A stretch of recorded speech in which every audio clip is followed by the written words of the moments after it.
বহুল আলোচিত আয়নাঘর পরিদর্শন করেছেন অন্তর্বর্তীকালীন সরকারের প্রধান উপদেষ্টা ডক্টর মোহাম্মদ ইউনূস। আয়নাঘর নামে খ্যাত ডাকাত নির্দেশমান পরিদর্শন করেছেন প্রধান উপদেষ্টা, যেগুলো পূর্বে নির্যাতন কক্ষ এবং গোপন কারাগার হিসেবে ব্যবহৃত হতো। আজ বুধবার প্রধান উপদেষ্টা ও প্রেস সচিব আবুল কালাম আজাদ মজুমদার বিষয়টি নিশ্চিত করেন। এর আগে গত 19 জানুয়ারি আয়নাঘর পরিদর্শনে যাওয়ার ইচ্ছে প্রকাশ করেছিলেন ডক্টর মোহাম্মদ ইউনূস। সেদিন গুম সংক্রান্ত তদন্ত কমিশনের সঙ্গে বৈঠকে প্রধান উপদেষ্টাকে গুমের ঘটনায় তদন্তের অগ্রগতি তুলে ধরেন কমিশনের সদস্যরা। আপনারা সবাই সঙ্গে ছিলেন, কাজে আমার নতুন করে পেলেন যা যা দৃশ্য, যা যা কথাগুলো বলা হয়েছে, এটা বর্ণনা যদি দিতে হয়, শব্দ যদি ব্যবহার করতে হয়, তাহলে বলতে হবে একটা বিভৎস দৃশ্য। এটা মানুষের মনুষ্যত্ব বোধ বলে কোনো জিনিস যা আছে সেটার থেকে বহু গভীরে নিয়ে গেছে। এটা নিশ্চিত করার জন্য মনুষ্যত্ব বোধের কারণে নৃশংস প্রতিটি জিনিস হয়েছে। যতটাই শুনি অবিশ্বাস্য মনে হয়, এদিকে আমাদের এই জগৎ, এদিকে আমাদের সমাজ, আমরা এটা করলাম। এবং যারা নিগৃহীত হয়েছে, যারা এটা শিকার হয়েছে, তারা আমাদের সঙ্গে আছে, তাদের মুখের থেকে শুনলাম কিভাবে হয়েছে। কোনো ব্যাখ্যা নেই। এটা ব্যাখ্যা থাকলে কিছু একটা হলে মানে বোঝে যে এটার কারণ ছিল। এটা বিনা কারণে রাস্তা থেকে উঠিয়ে আনা হতো, বিনা দোষে কতগুলো সাক্ষী সাবুত হাজির করে সেই এক্সপ্লোসিভ কতগুলো গাড়ির ভিতরে ঘুরিয়ে দিয়ে তারা বলছে তুমি সন্ত্রাসী, জঙ্গি, এগুলো মনে করে তাকে নিয়ে আসা হয়েছে। এবং এইরকম ইন্টারোগেশন সেল, এরকম টর্চার সেল, এরকম টর্চার সেল সারা বাংলাদেশ জুড়ে আছে। সেটাও শুনলাম আজকে। আমার ধারণা ছিল যে এখানে আয়নাঘর বলতেছি কয়েকটা আছে, এখন শুনতেছি আয়নাঘরের বিভিন্ন ভার্সন সারা দেশ জুড়ে আছে। কেউ বলে 700, কেউ বলে 800। সংখ্যাও নিরূপণ করা যায়নি কতটা আছে, কতটা জানা আছে, কতটা অজানা রয়ে গেছে সেই জিনিস। আমরা এমনি শুনি আইএমএ জাহেলিয়াত বলে একটা কথা আছে। এই গত সরকার এই আইএমএ জাহেলিয়াতকে প্রতিষ্ঠিত করে গেছে সর্বক্ষেত্রে। এটা তার একটা নমুনা। আর আমি কমিশনকে ধন্যবাদ জানাচ্ছি, তারা বহু কষ্ট করেছে। অন্যান্য কমিশন তো তারা করেছে, অন্তত তারা নিজেদের ঘরে বসে করতে পেরেছে। এদেরকে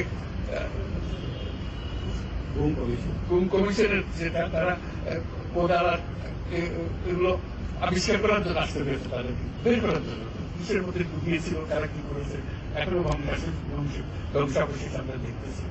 কাজে আমরা দেশের যে চূড়ান্ত অবনতি, চূড়ান্ত রূপ দেখলাম, সর্বক্ষেত্রে এটা তার একটা প্রতিচ্ছবি। কাজে গুম কমিশন যেটা আমাদের সামনে নিয়ে আসলো, সেটা হলো যে কি পরিমাণে একটা দেশকে সর্বদিকে ধ্বংস করা যায়, এমনকি মানুষের একেবারে সামান্যতম যে মানবিক অধিকার সেটুকু থেকে বঞ্চিত করে রেখে দেওয়া হয়েছে। আজকে এটা জাতির জন্য একটা বড় চূড়ান্ত রকমের একটা ডকুমেন্ট হবে। আপনাদের সাক্ষী রেখে আপনাদেরকে নিয়ে এসে আমরা শরীর করলাম এটাতে। যারা ভুক্তভোগী তাদের সঙ্গে কথা বললাম, কয়েকজনের সঙ্গে ভুক্তভোগীদের সংখ্যা আমার জানার মধ্যে 1700 প্লাস, 1750 প্লাস এরকম যারা ভুক্তভোগী। অজানা কত এটা তো আমরা জানি না, এরকম বলে যে এটা 3000-এরও বেশি হবে। কাজে সেটাও আমরা ধরে নিলাম যে একটা সীমা রেখা দরকার, যেটা আমরা অজানা, কেউ প্রমাণ দিতে পারেনি। এই যে উদাও হয়ে গেছে, মানুষ নিশ্চিন্ন হয়ে গেছে, কেউ বলতে পারছে না সে কথা। তার মেয়ে আপনাদের সামনেই ছিল আজকে, কি বলছে আমার মাকে কোথায় নিয়ে যাওয়া হয়েছে আজ 9 বছর ধরে। 9 বছর ধরে আমরা আটক করি। সে নিজেও ছিল, 11 বছর বয়সে ছিল, সে মায়ের সঙ্গে ছিল, তাকে রেখে মাকে নিয়ে চলে গেছে। এই হলো সামান্য একটা দৃশ্য। এই দৃশ্য বড় করুণ দৃশ্য। এবং এটার কঠিনতম যে লেসনটা হলো, যারা করেছে তারা আমাদেরই সন্তান, আমাদেরই ভাই, আমাদেরই ঘনিষ্ঠ আত্মীয়, তারাই করেছে। এবং আমরা এই সমাজকে যদি এর থেকে বের করে না আনতে পারি, তাহলে এই সমাজ তো টিকে থাকবে না। এইভাবে যদি আমাদের হয়, আমাদের সন্তানরা যদি এগুলো করে এবং তারা যদি এইরকম কাজ করতে পারে, যে মানুষের পক্ষে যেটা সম্ভব। একজন বলছিল ওই খুপড়ির মধ্যে তাকে রাখা হয়েছে, গ্রামে তো মুরগির খাঁচার চেয়ে বড় হয়, এরকম অবস্থা। মুরগিও নড়াচড়ার যেরকম জায়গা পায় না, ওরও নড়াচড়ার কোন জায়গায় নেই।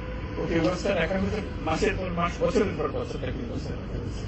এটা মানুষের সামনে এখন বিচার রইল, কিভাবে আমরা আবার নতুন করে সব সমাজ গড়তে পারি, যাতে করে আমরা এই যে এটা আমাদের সবারই অপরাধ, যেটা হতে দিয়েছি আমরা। আজকে আমরা মুক্ত হলাম, সে মুক্ত বাংলাদেশে আমরা যেন নতুন করে আবার সমাজ করতে পারি, এটা থেকে একেবারে অতি করে যেন আমরা চলে যেতে পারি। এটার নমুনা, এটার সাক্ষী, এটার যে ডকুমেন্টেশন কমিশনের রিপোর্টের মধ্যে থাকবে এবং এটা অবশ্যই পাঠ্য হিসেবে সবাইকে করতে হবে এবং তাদের যারা করেছে তাদের বিচার করতে হবে। তাহলে আমরা নিষ্কৃতি পাবো না এখান থেকে, এই যে কাজগুলো করে গেল তারা। তাহলে আমরা আবার মুক্তভাবে বলবো কি করে যে আমরা এই দেশের মানুষ, আমরা পরিষ্কার যারা করেছে তাদের জন্য আমরা কেন হতে যাবো, সে তাদের সে বিচার করবো, জনসাধারণ এবং উচিত বিচার হয়েছে তখন এটা থেকে সেটি আমাদের আবেদন দেশের সবার কাছে এই বিচারটা যেন আমরা করে ফেলি।